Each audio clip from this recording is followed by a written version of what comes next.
I'm going to talk to you a little bit about the IPCC. It's the Intergovernmental Panel on Climate Change. It's an organization, intergovernmental organization composed of scientists from around the world that have come together to study climate change and the effects of climate change. And this group comes to consensus views. Consensus means that everyone agrees.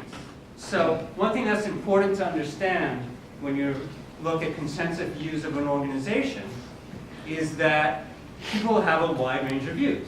And when the entire organization comes up with a document, everyone has to agree.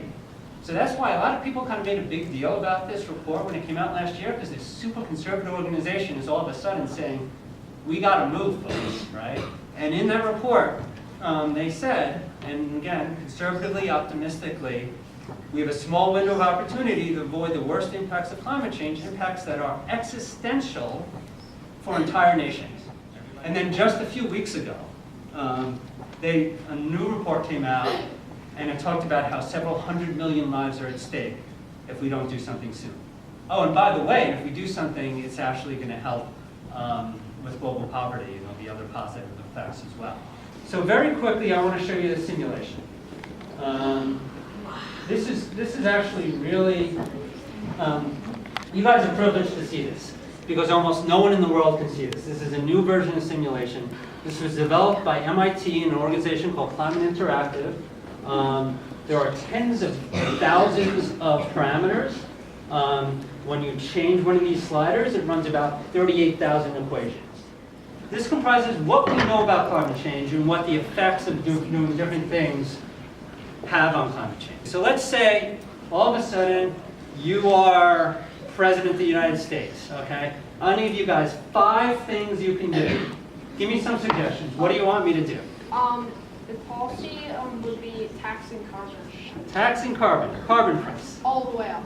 All the way up. So look what happens. Remember everything else is changing things a little? It goes, okay?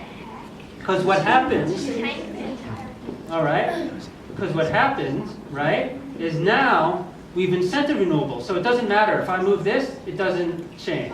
If I move natural gas and I make it highly taxed, it doesn't make a difference. So carbon price is kind of a proxy for doing everything else that discourages fossil fuels and encourages renewables. What do we need to do? We need to move to 100% carbon-free electricity, keep tar sands, oil shale, coal in the ground, start working on adaptation, meaning we got to deal with some of the effects of climate change, put a price on carbon. So what does putting a price on carbon mean? It means anytime anyone is polluting carbon, they pay a fee. And there are organizations specifically for kids and teenagers. There's one called Sunrise Movement, which is having a lot of impact on politicians and on policy. I know a number of folks in here went on a climate march a few weeks ago to the State House. That organization is called Fridays for Future. We started by a kid. Okay? So kids are having impact, and you can have an effect on what politicians do and encourage them to move more quickly with the urgency required.